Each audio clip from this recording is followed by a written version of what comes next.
Hey guys, Weeby News here, and today we are back with yet another video. And today we are reacting to some Five Nights at Freddy's 2 lore.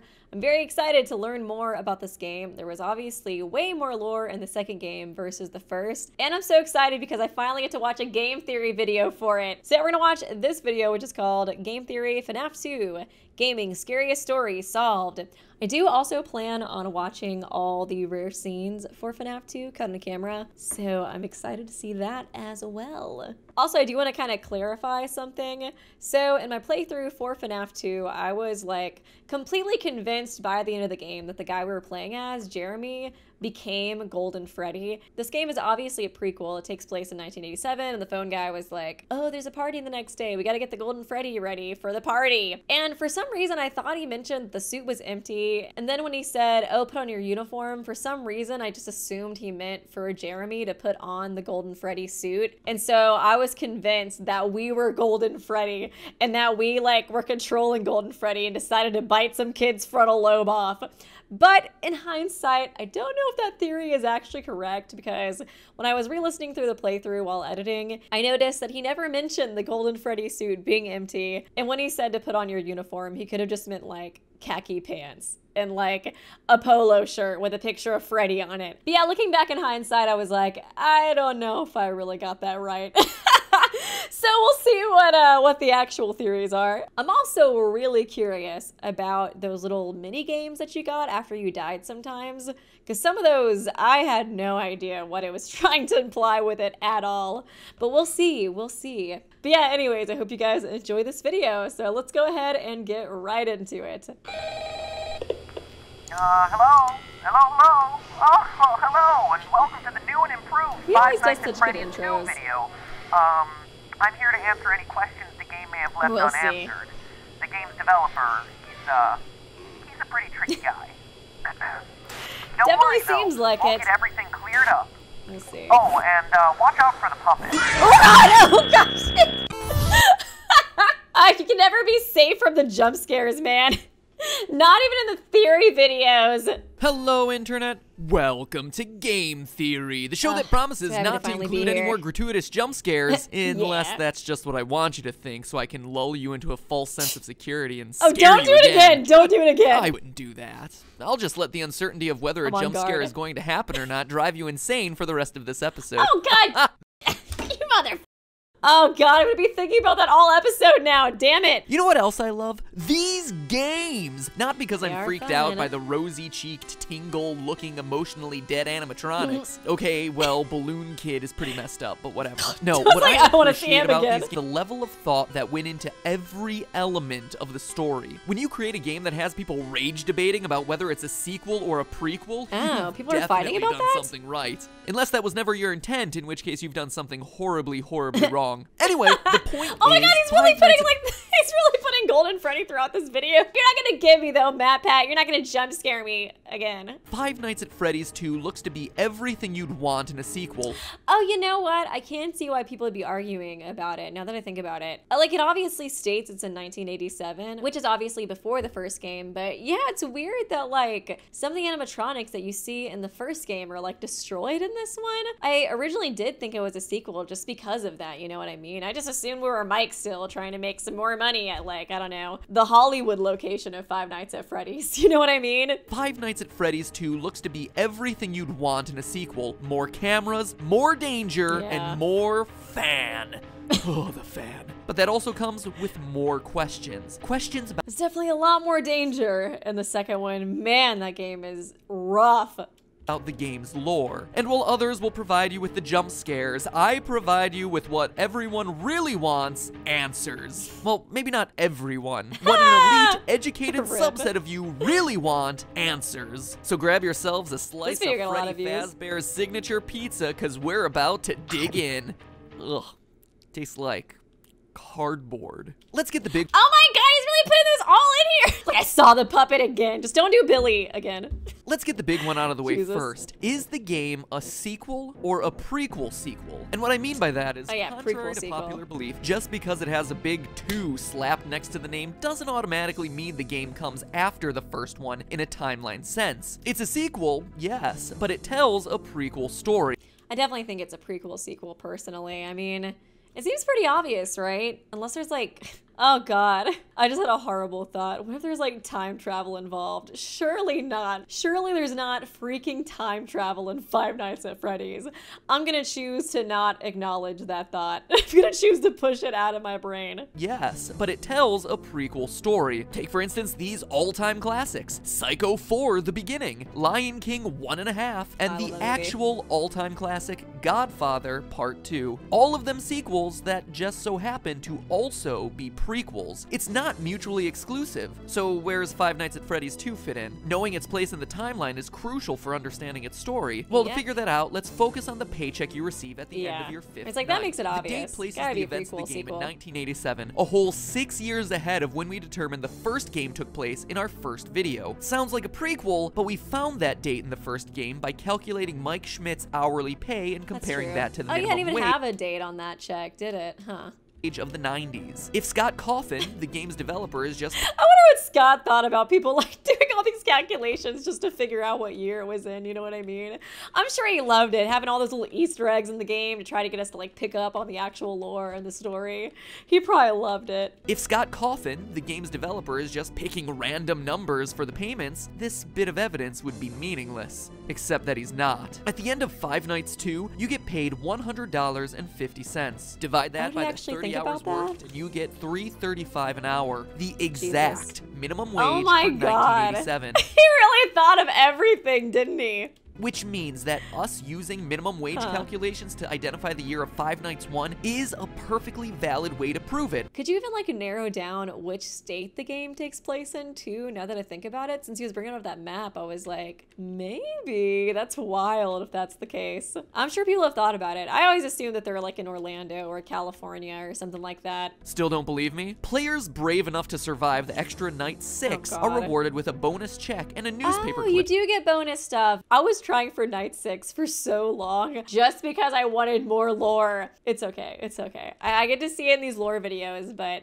my ego's hurt. Players brave enough to survive the extra night 6 are rewarded with a bonus check and a newspaper clipping that says the toy robots are getting scrapped and that the old ones are going into storage for a new, smaller scale version of the restaurant. Okay, that would explain why the old models reappear in Five Nights 1 and the toy models don't. And notice how it mentions a smaller version of the restaurant. The building in Five Nights 1 is significantly smaller than the setting of Five Nights 2. I guess it makes sense because like they're going out of business like slowly but surely because people keep like reporting about like dead kids at their restaurants and stuff, right?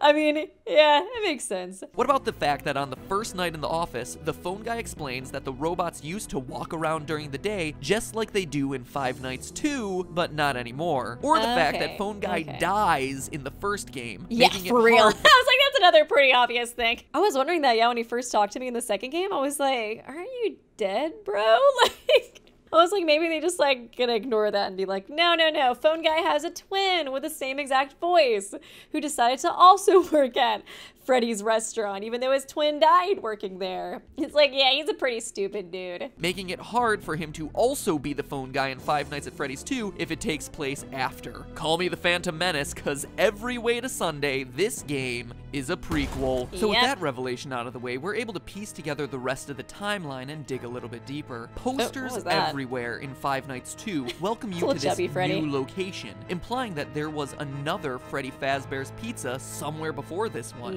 Additionally, the phone guy makes reference to it on night 1, mentioning the old location and how it was left to rot. So we know that there was one Freddy Fazbear's Pizza for the first game, one for the second game, and one that came before both of them that we've never seen. But ooh, is that gonna be in the third game maybe?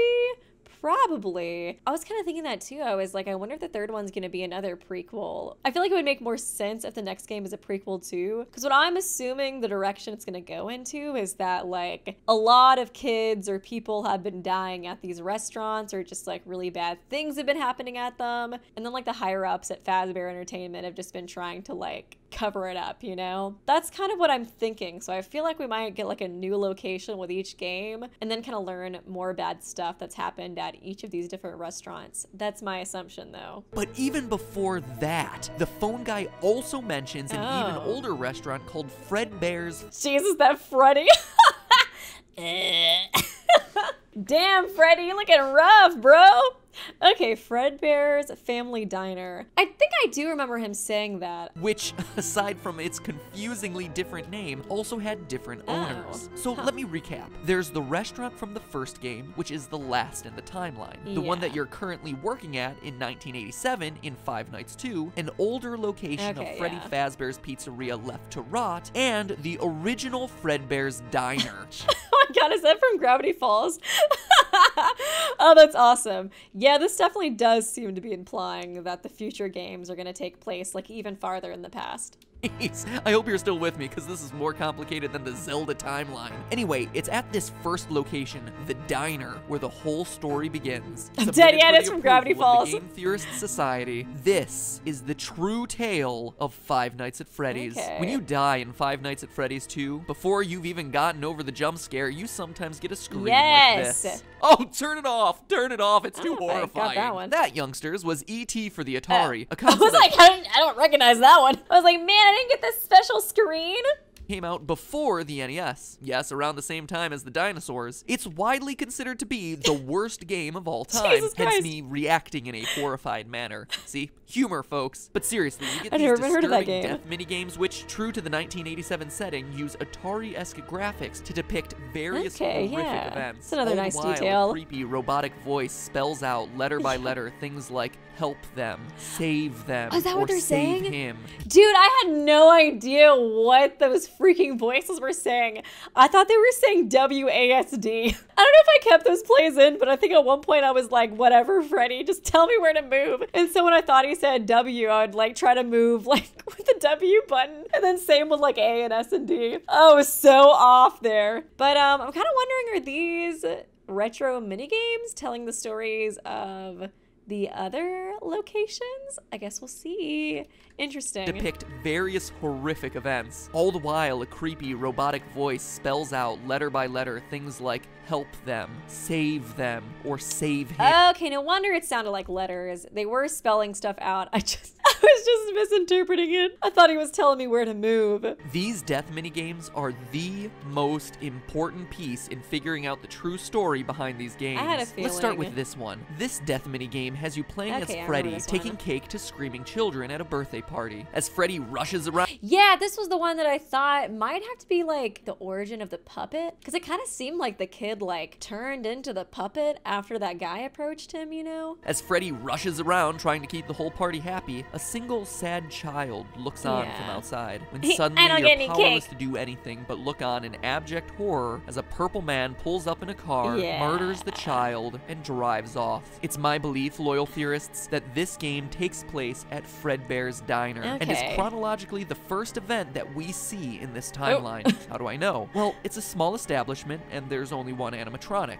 Freddy, as opposed to all the other games which show other robots. But more importantly, this that makes sense. This location is like really small too compared to the other ones, because like the minigame that Foxy had, it was at least like 2 rooms, and then that other minigame where you're chasing the puppet, there's like a bunch of different rooms. So I wonder if that would take place at the FNAF 2 location, now that I think about it, because I don't know if the puppet would be at the other locations. But more importantly, this murdered child is the one that sets everything into motion. The first kid who got murdered to Five Nights at Freddy's 2 is winding a mysterious music box. Oh, is it really gonna be him? One of the animatronics. Oh, was I right? Is he really gonna be the puppet? If you fail to wind the music box, what you're introduced to is this terrifying thing, the puppet. It looks like No Face. He does look from like a kid Spirited crying. Away. Oh, he did! He said that too! That was my first thought. I was like, he looks so much like No Face. You know what else he looks like? Take a look at that murdered child. That's what I was thinking. See how his tear tracks remain visible on his face? He looks like the puppet. Even after he's dead? Oh my god, I actually get something right. Yes. I'm so happy. If we assume that they'll continue to stay with him into the afterlife, we can make a pretty good case that this kid's murdered spirit eventually found its way into the puppet animatronic. But that's not all. What jump scare happens after this save him minigame? After seeing this tear-stained child's murder reenacted in 8-bit, the puppet. I think that was the other reason why I thought that. Coincidence? I don't think so. I don't think so either. That incident marks the first time the chain is ever associated with a violent act carried out against a child. And we can infer that it was this incident that caused the original owners of Fredbear's Diner to sell off to the company now known as Fazbear Entertainment. Now, I don't know about you, but if I was That makes sense. So that's why there was a change in ownership. Okay, so the first owners might have actually been kind of wholesome, and then the new owners came in and were like, whatever, dude, I don't care about murdered kids. We got a brand to maintain. Now, I don't know about you, but if I was senselessly murdered and left to haunt a crappy pizza place for the rest of my life in the body of an awful-looking clown doll, I'd want to get my revenge as soon as possible. Unfortunately for our vengeful puppet, though, it doesn't quite turn out that way. Fast forward a few years to Freddy Fazbear's Pizza, the first location. The one that has yet to appear in a game. Okay, no. So this is the one that's yet to appear in a game. So this is the, okay, so there's Freddy's Diner first. This is the second one in the timeline, I believe. Because there's 4 pizzerias in total, allegedly. This new restaurant is the one we learned about in my earlier episode and throughout the first game, where our pal the murderer uses a golden Freddy suit to lure away and kill 5 children in the back room. Okay. As we read through so yeah, that was the one that these things were talking about. The various articles on the wall. And so that was at a different location, not the one that we were working at in the first game. Okay, I think I'm following. I think so. Lure away and kill 5 children in the back room. As we read through the various articles on the wall, he gets caught the next day, but the bodies are never found, presumably because they've been stuffed into the animatronic suits. The restaurant stays open for a few months until the dead body stink starts to waft off the robots and causes the place to get shut down for health reasons. So but gross. how do we know this happened in the first pizzeria's location? Again, we turn to what the phone guy says. On night 2 of Five Nights 2, he mentions the smell coming from the old animatronics, the smell that got the original restaurant shut down. We also know that after the Golden Freddy incident, it took multiple months for the restaurant to get shut down. That couldn't have happened in the restaurant of Five Nights at Freddy's 2, which is shut down on night 6 and into the foreseeable future. After the bite of 87. Dude, these pizzerias are so cursed. But outside of these lore clues, it also makes logical sense. Before the Golden Freddy murders, there was one dead child whose tear-stained soul existed in the form of the puppet. But now there are 5 more dead children, and thanks to another of the death minigames, we find out exactly what happened to them. In the Help Them minigame, the puppet stuffs the dead children into the robotic suits, giving their souls new life, and preps them for their eternal mission of vengeance. But MatPat, you say through your chattering teeth. Is that what that minigame was implying? Huh, I had no idea what the minigame was implying. That does make sense though, if the first kid was killed, became the puppet, and then he decided to like help. I mean, I don't know. I guess the kid's like pissed, so he wants like other people to help him with his like vengeance. But he should just let those kids rest in peace, you know what I mean? But that makes sense that he would put their spirits into the animatronics so that they could live alongside him and then get revenge with him. There are only 4 dead children in that game, to which I tell you, look closer if you dare. For the frame right before Golden Freddy's head jumps out and attacks features the lost 5th dead child, and what started as a haunted puppet has suddenly become an army of possessed animatronics out for revenge. Does that one represent Golden Freddy? That's not all we know. We also know the murder was committed by the same guy who killed the first child. How? Look at the Foxy death minigame. Twice, Foxy runs out to meet the kids, but the 3rd time we see the tall purple man again, smiling. Foxy goes smiling?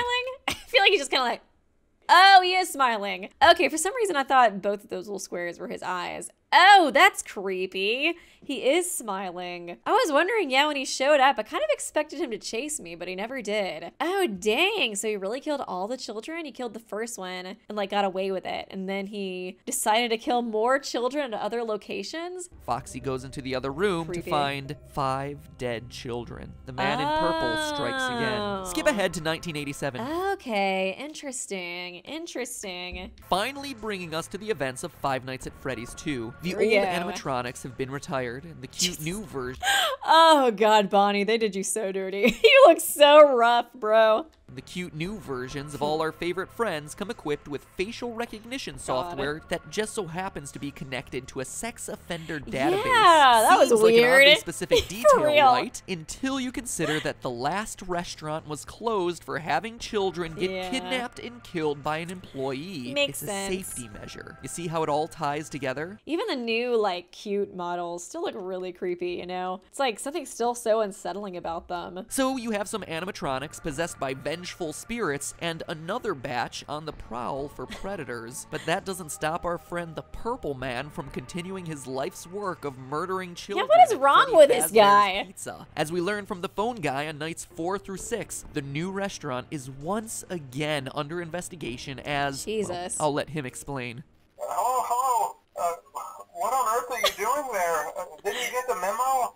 I love that he was like, what are you doing there? Why would you go back? The place is closed down, at least for a while. Okay. Someone used one of the suits. We had a spare in the back, a yellow one. Someone used it. Now none of them are acting right. The Golden Freddy killer Okay. struck again. So he's always using the Golden Freddy one to, like, kill people? Interesting. The final death minigame also supports this. You, as Freddy, must walk through an exact replica of the building, animatronics all in their proper places, seeing the 5 dead children spread out through the various rooms. Okay, so that's what that is, the dead children. I had no idea what that was. And based on what Phone Guy says, it seems like the guilty party was the former night guard, the one who moved to day shift and the one your character replaced. I mean, Phone Guy makes plenty of uncomfortable... Ooh, a twist! Phone Guy makes plenty of uncomfortable references to suddenly having an available position during the day. Yeah.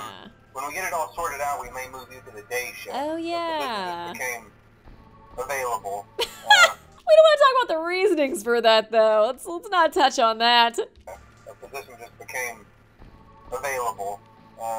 We don't have a replacement for your shift yet, but we're working on it. Okay. But is the Purple Man... Yikes! So the purple guy might actually... So does that mean the purple guy was the day shift guy? I feel like Summy's like kind of waiting for like a twist. What if the purple guy was like the phone guy? Just if like all these games end up being like prequels, like each one, and then the phone guy gets killed at the end of the series, like chronologically speaking, I assume by either... I think it was by Freddy, right? That he got killed by? I guess it didn't really specify, but I think it sounded like Freddy. Then would that mean that maybe he was the killer? But is the Purple Man really someone we've never met and who's only worked there a week? Or is it someone we trust? Someone with a long history with these characters? Someone no one would suspect? I would assume the so. head guard. The one forced to fill empty positions and teach new recruits by leaving them instructions over the phone. That is so messed up, dude. That's wild.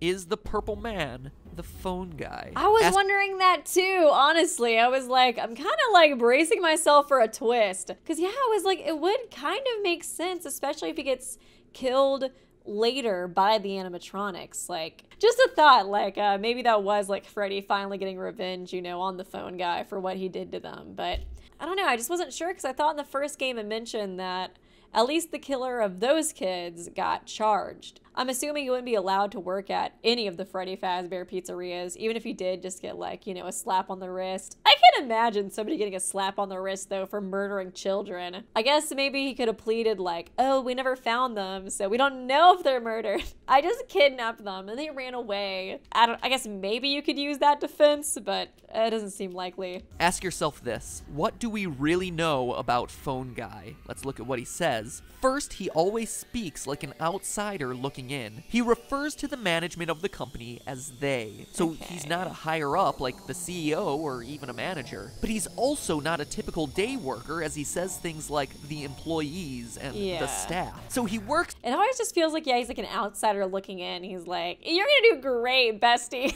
You're gonna have a great time dealing with those animatronics. I mean, I guess he was close enough to get killed in the first game, but still... day worker, as he says things like the employees and the staff. So he works there, but isn't generally considered a regular member of the company. We also know that he's qualified to take the role of a night guard. As we learn, he plans to take over the position sometime after night 6, and is on his way out of the position by the time the first game starts. For now, let's make it through the night.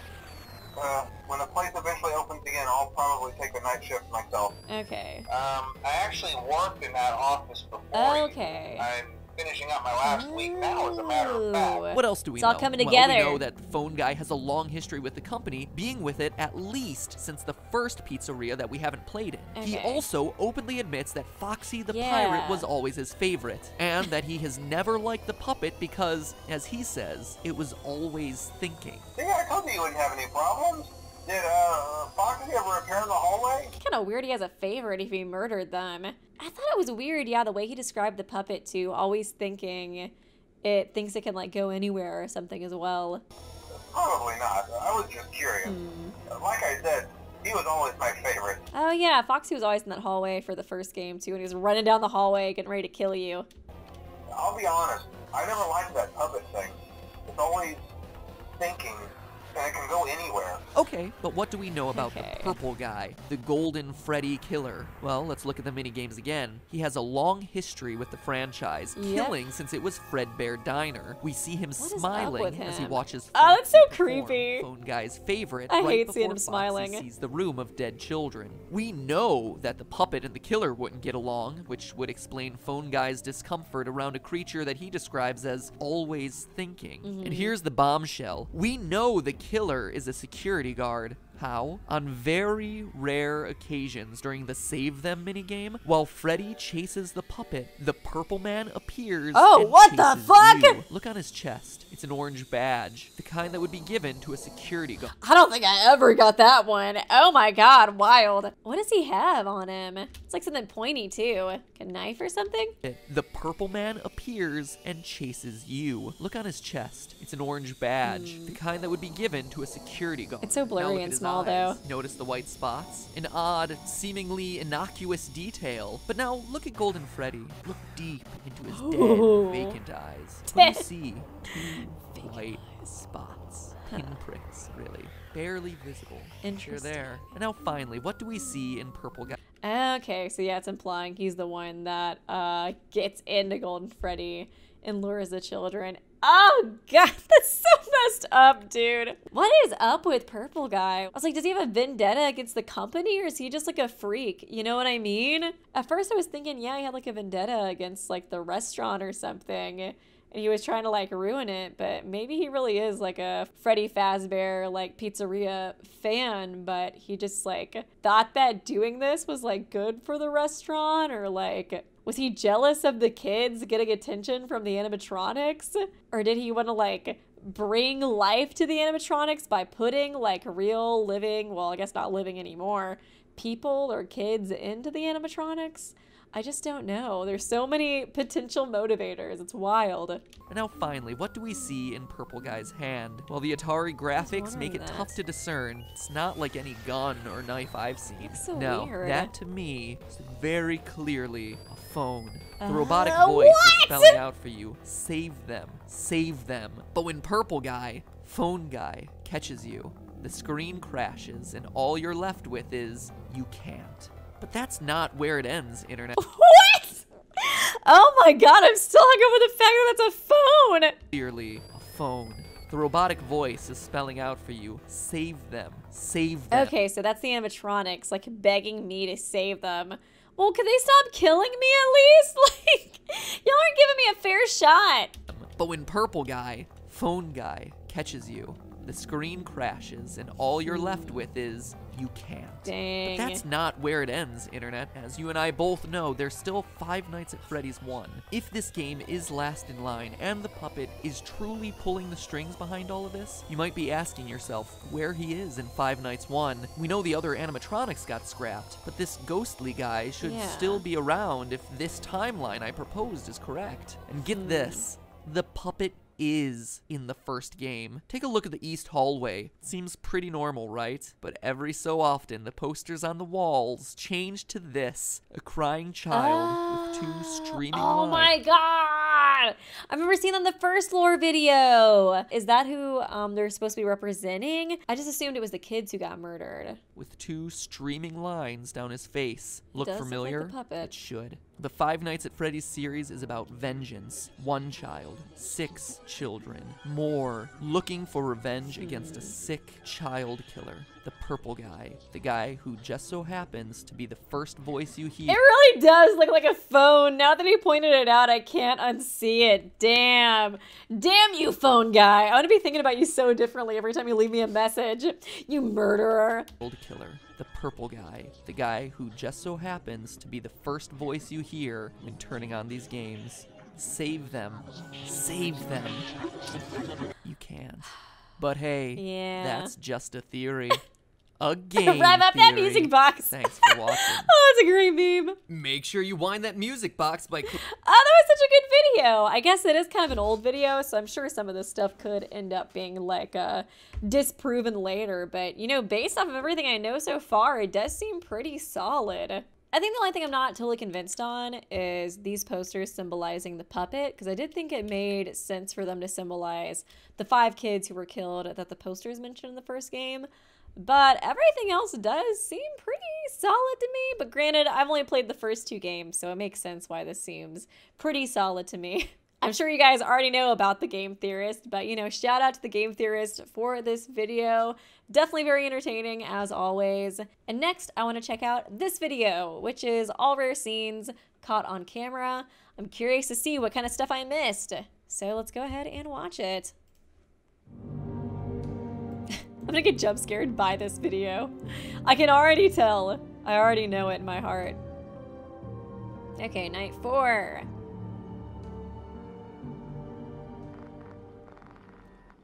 Oh, the little Freddy on the desk. You get that, I guess, if you beat night 6. Missing paper pal.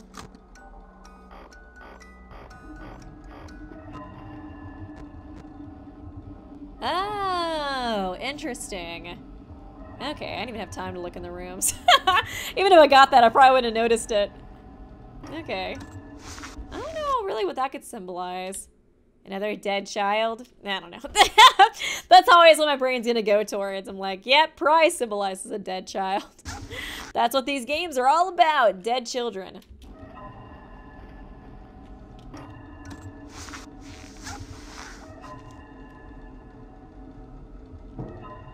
Which one's this one? Endoskeleton in the vent. Oh. Ooh, this is gonna be freaky. Ooh, my God. Who is that even supposed to be? Jesus. I'm trying to think of the ears. Who would that be? Oh, that would freak me out so bad. If I would have gotten that on my playthrough. Oh, God. Shadow Bonnie. Oh, Shadow Bonnie. It's like, was normal Bonnie not scary enough? He's just staring at him too. Oh, is that like an automatic game over? Or is there like a thing you can do to make him leave, I wonder? That's pretty freaky. Oh my God. Game crash. Shadow Freddy in parts service room. Shadow Freddy. Animatronics, wait, what did it say? Animatronics left, Foxy has visited parts service.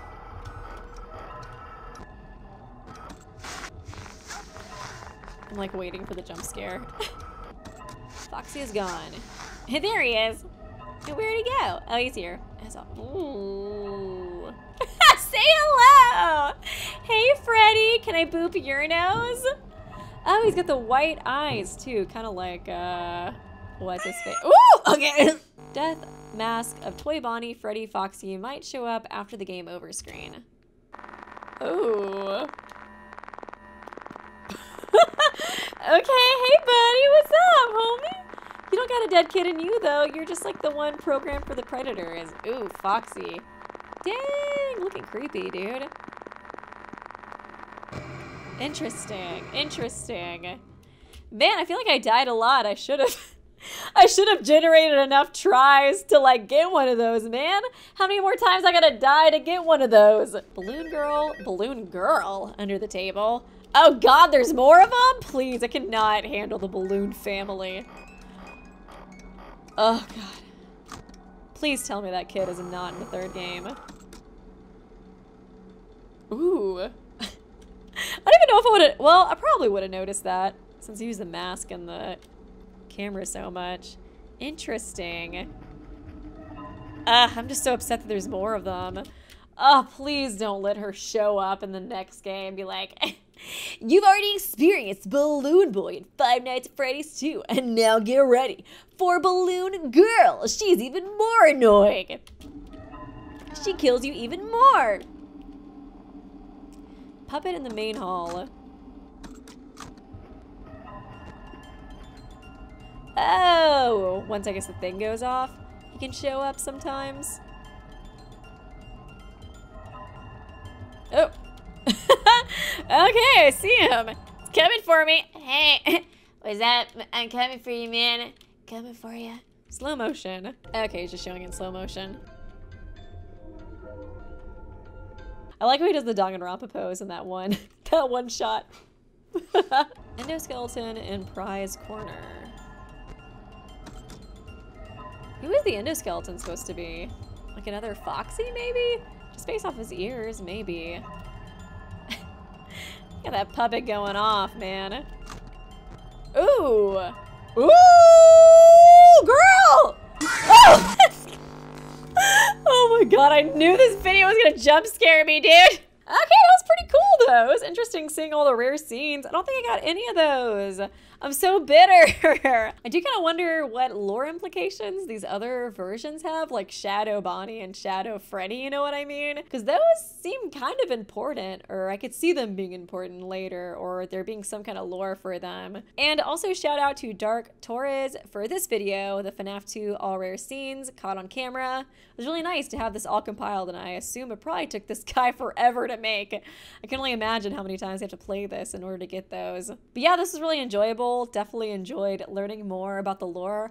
I really do find the lore for this game to be so interesting.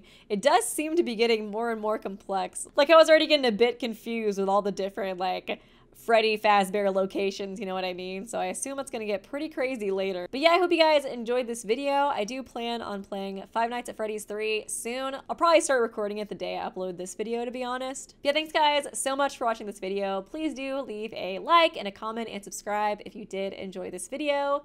And yeah, I appreciate all the support on the channel, and I will see you guys real soon.